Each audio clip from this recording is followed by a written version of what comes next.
The courtroom was dead silent, everyone holding their breath.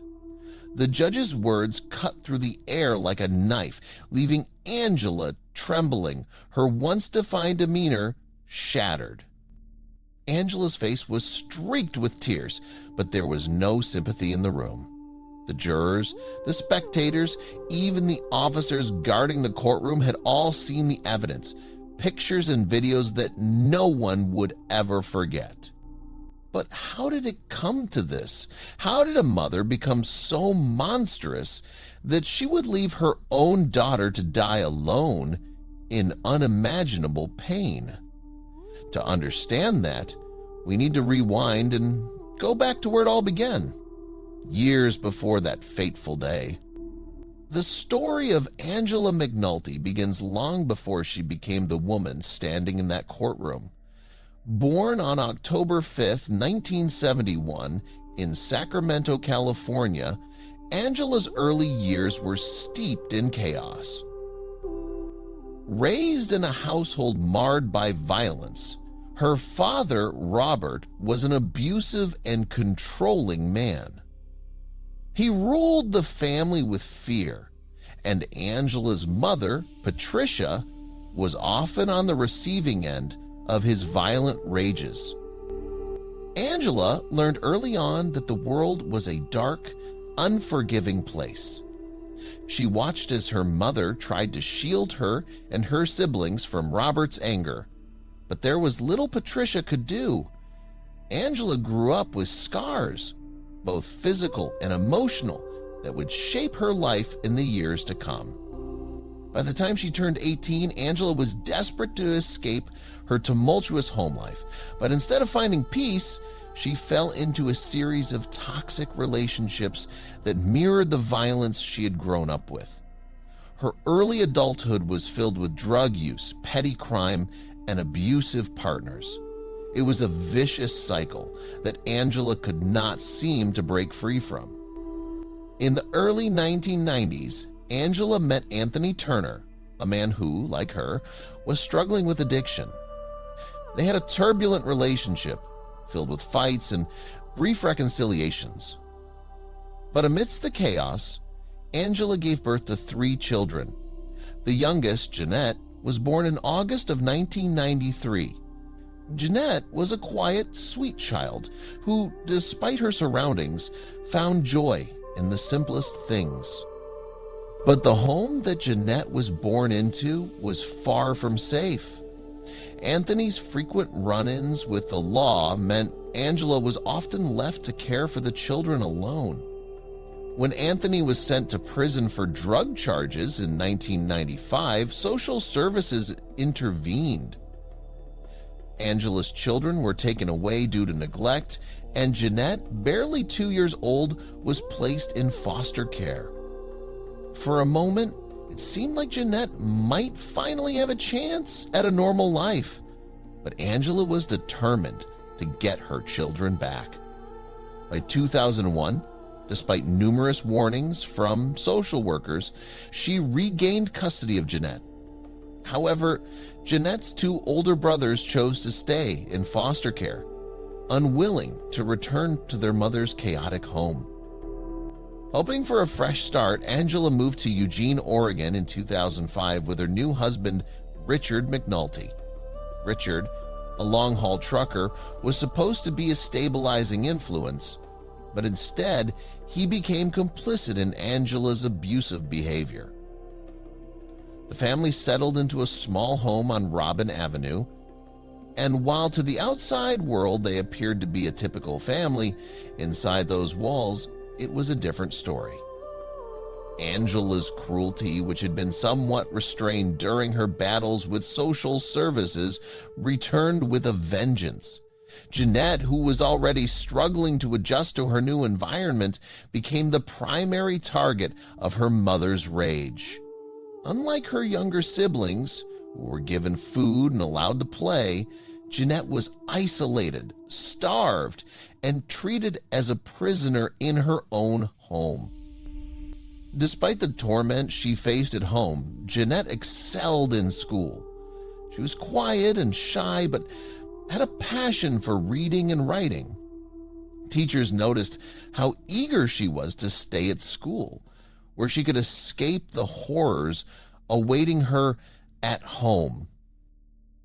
But they also noticed the signs of abuse: bruises on her arms, her clothes dirty and ill-fitting, and her constant hunger. Concerned teachers reported their suspicions to the Department of Human Services, but Angela always managed to manipulate the system. Angela convinced social workers that Janette was simply a difficult child, prone to lying for attention. Case after case was closed, and Janette was left to endure the abuse in silence. Her cries for help went unheard, her bruises unseen, and her suffering continued behind the closed doors of her home. At home, Janette was forced to live under a strict set of rules. Angela locked the kitchen cabinets, denying her food, while her siblings were allowed to eat freely. Janette resorted to drinking water from the toilet to quench her thirst. At night, she was made to sleep on a piece of cardboard on the cold floor of the garage, while her siblings slept in warm beds.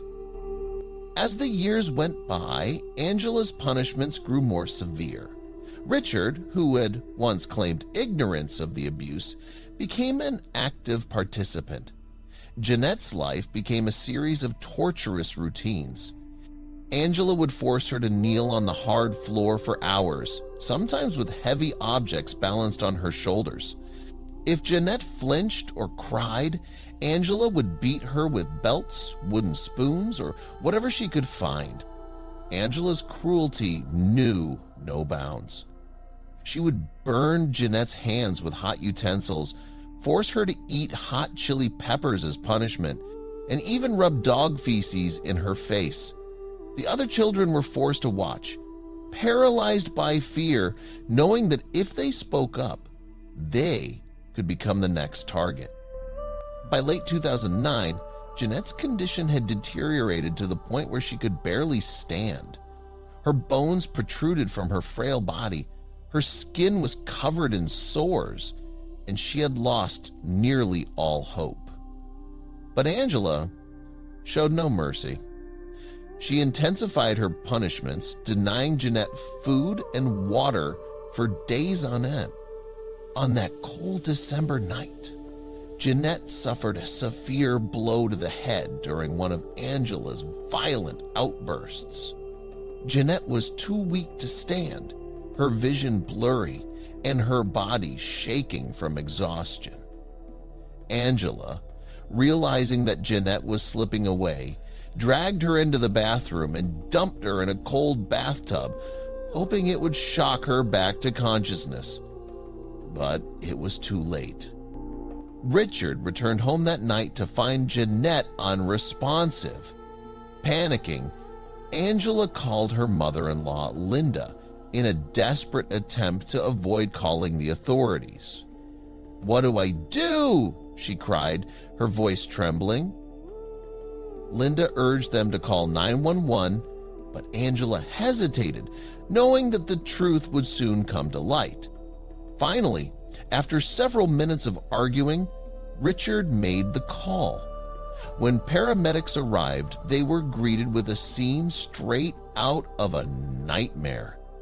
Janette's frail, lifeless body lay on the cold floor. Her hair was wet, her eyes sunken, and her lips cracked and bleeding. Angela tried to claim that Janette had simply fallen, but the paramedics knew better. Janette was rushed to Sacred Heart Medical Center, but there was nothing that could be done. She was pronounced dead at 8:42 p.m. The doctors who examined her were horrified by the extent of her injuries. Janette's body was covered in bruises, her teeth were broken, and her limbs were so thin that they seemed ready to snap. Angela and Richard were immediately taken into custody. During their interrogation, both tried to shift the blame onto each other, but the evidence was overwhelming. Bloodstains, belts, and makeshift torture devices were found hidden throughout the house. Testimonies from teachers, neighbors, and even Janette's younger siblings painted a horrifying picture of what went on behind closed doors. The trial was filled with heart-wrenching testimonies that left even the most stoic jurors in tears. Angela's younger daughter bravely testified against her mother, revealing the years of abuse that they had all witnessed but were too afraid to speak about.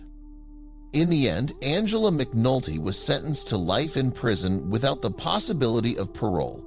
Richard received a similar sentence with the possibility of parole after 25 years. As Judge Evelyn Hartman handed down the sentences, she made it clear that Angela's cruelty had earned her every day she would spend behind bars. If this story moved you, please like this video, subscribe, and turn on the notification bell. Let's spread awareness to prevent such tragedies from happening again. Share your thoughts in the comments on how we can protect vulnerable children like Janette.